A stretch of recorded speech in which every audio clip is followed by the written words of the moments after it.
Hello children, and let's continue with lesson 9 agriculture, video 2, part 3. This is the last part for today's session, textbook page number 57. So in the last video we were on the topic where we were studying about plantation farming. And what is plantation farming? So we were seeing some characteristic features of plantation farming. Plantation farming takes place on the farm size of the agriculture is carried on with 40 acres and above. If the land is 40 acres and above, on that it is taken place. Most of the agriculture is practiced on hilly areas, and because it is on hilly areas, use of machine is not much in need. Local manpower is needed, and the crops which are cultivated, it is according to the geographical conditions which are favorable for the plant. For example, like coconut plants, coffee plants, rubber, tea, varieties of spices. These are the plants which have been planted, and these plants have been planted in that particular region, in that particular area. And for this plant, a particular atmosphere or particular climatic conditions are required, right? Like for tea, which is grown in the northern eastern parts of India, where Assam, Mizoram, right? These areas are there which are famous for tea. Ooty and all, they're famous for tea. So the climate over there for tea plants are, it's very mild, cozy, little cold, right? So this is very good. Like for spices and all, if more rainfall is there, spices won't grow properly.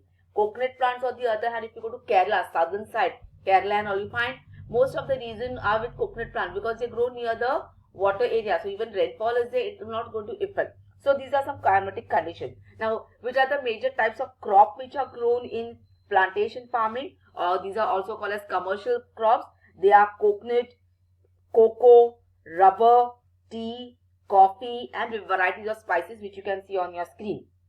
Then this type of farming requires large-scale investment, and due to the long duration of crop, use of scientific method, exportable production and processing, etc. are needed in this type of farming. Okay. Then along with this, there are some factors which are influencing the type of farming also, like the weather condition, physical factors are there, human factors are there, market, farm size, government taxes, then cattle and all.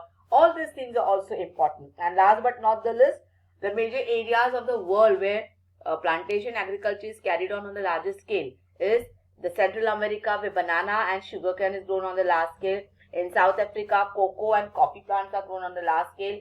In India, we have majority of the places where we have tea gardens. Even Sri Lanka, their tea gardens are there, and even coconut plants are there. Then if you go to the the southern eastern parts of the world, in the Asian continent, coconuts are there, rubber plants are there, right? So these are the major areas or major places in the world where plantation agriculture is carried out on a large scale.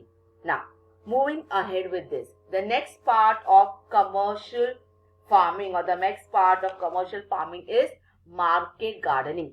Market gardening, this is a new way of cultivation which has been come up in this farming process. And now in this modern world, market gardening is developing, or it is taking a speedy growth. Now, what is market gardening exactly?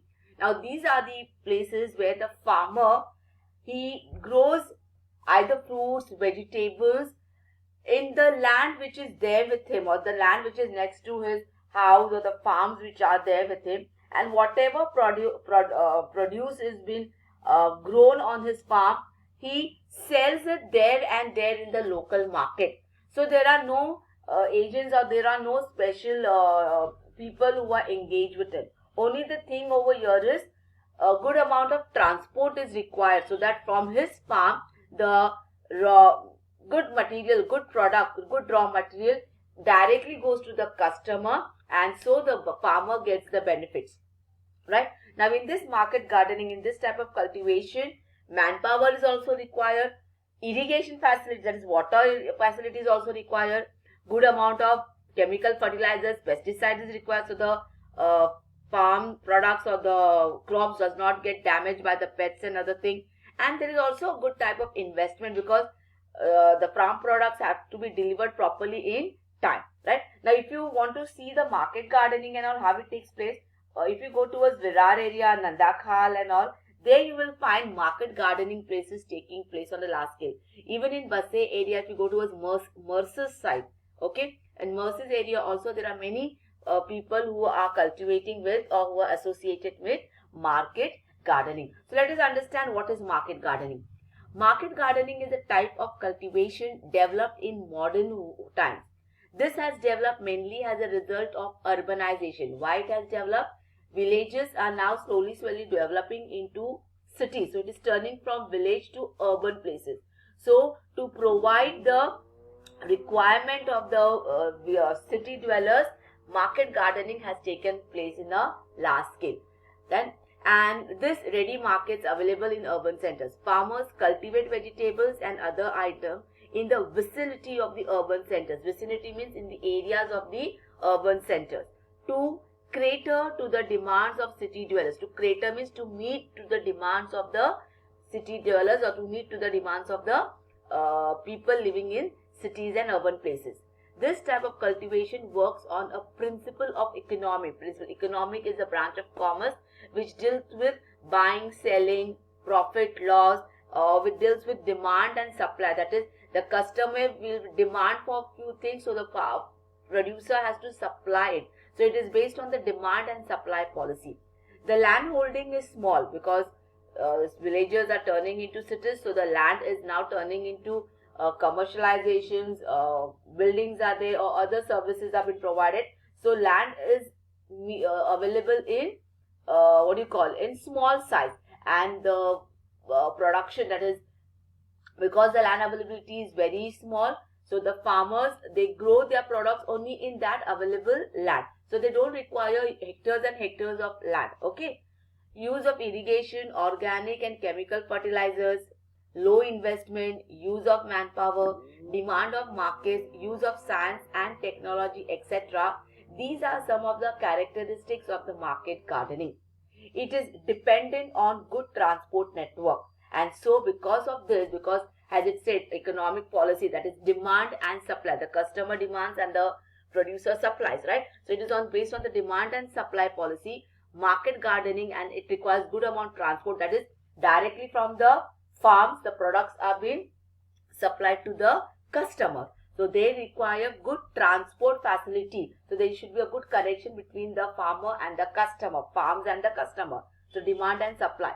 Because of this transport facility, this market gardening is also known as truck farming. It is also known as truck farming. Nowadays, if you observe, there are many farmers, or you must have seen, they come many a times, you must have seen in your vicinity, in your areas also, some trucks, they come with grapes, and the farmers will say this from Nashik, or a truck comes with loaded with onions, directly from the farm they bring this. Okay, other products like oranges are there, pineapple.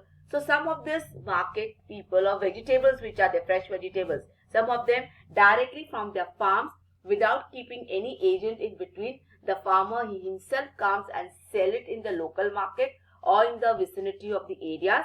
That is called as market gardening. I hope you are clear with this topic. Yes. Moving ahead with the last part of the topic, commercial agriculture. The last part is horticulture or floriculture. Horticulture, floriculture, these are two sections which are nowadays developing. Which one, floriculture, as the name suggests, it is with production of flowers, and horticulture means where fruits and vegetables are grown. Now, floriculture nowadays, business of bouquets, right? Sending flower bouquets, garlands is on a large scale, and varieties of flowers you can see. So this is also one agricultural purpose where farmers are only engaged in production of flowers, and there are varieties of flowers you can see. Flowers from decorate, which are used for decorative purposes, which are used for bouquet purpose, and flowers which are also used only for preparing garlands, or which are being used only for serving and worshipping to God. So what is this? So cultivation of flowers and fruit is a subtype of market. So it is subtype means it is related also with market gardening. If a farmer is having a small piece of land, in that small piece of land he can grow only marigold flower, or he can grow only tulip flower, or he can grow only lily, and this he can directly supply to the customer. So it is a subtype of market gardening. Fruits and flowers are the major products of this type of farming. In this type of farming, modern as well as traditional methods are used. So modern way, as you can see, greenhouse, the center picture, where a particular type of flowers require a little amount of sunlight or little water, so the greenhouse farming takes place on a large scale. So this is the modern method, and traditional method, as you can see, the marigold flowers or the lily flowers, they have been planted in the open. So both modern as well as traditional methods are used for farming. The size of the farm is small, and every plant is cared properly, because flower plants, they require a lot of care. They are very delicate, right? Now, in recent times, use of irrigation, that is water facilities, chemical fertilizers, greenhouse, etc. is being made for getting more profit. Major products of horticulture are flowers like lily, zerbera, these are used in garlands, tulip, dahlia, then chrysanthemums, marigold, etc. They fetch a good price. That is, in the market, these flowers have a good price because they are used on daily purposes for preparing garlands and worshipping in the temples and churches and preparing bouquets and all, right? Other is regarding fruits. So horticulture, where fruits, vegetables are being planted. Now, different native and exotic fruit. Native and exotic fruits means some of the fruits are grown only in that particular region. For example, Mahabaleshwar, Panchgani is famous for strawberries and cherries. If you go to Jalgaon, Jalgaon is famous for oranges. Jalgaon is famous for bananas. Nagpur is famous for oranges. Nashik is famous for grapes, right? If you go to Ratnagiri, Ratnagiri is famous for Alfonso mangoes. So various regions, that is, those are the native places where exotic means different variety, like fruits which are available in a particular season, or the fruits which are available throughout. Now, mango, custard apple, grapes, they are available in particular season, right? So they are exotic fruits, like fruits like raspberries, strawberries, mulberries. These are also being cultivated by farmers. Now, this cultivation of fruits take place in particular places, like you can see Mahabaleshwar, Panchgani, Pune, Nagpur, Jalgaon, Nashik.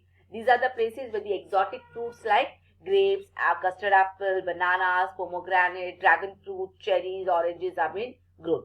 Not only in India but outside India, in the Mediterranean region, where the climate is soothing and very nice, fruits like pineapples are grown, dates are grown in large scale. So major areas like France and Italy, these are the places where fig, apricot, bananas, dragon fruits, strawberries, oranges, pineapple are being used on a larger scale. So horticulture is also becoming famous in today's modern world. So the area where the fruits are grown, that farms are called as orchardry. The areas where fruits are grown, that farm is called as orchardry.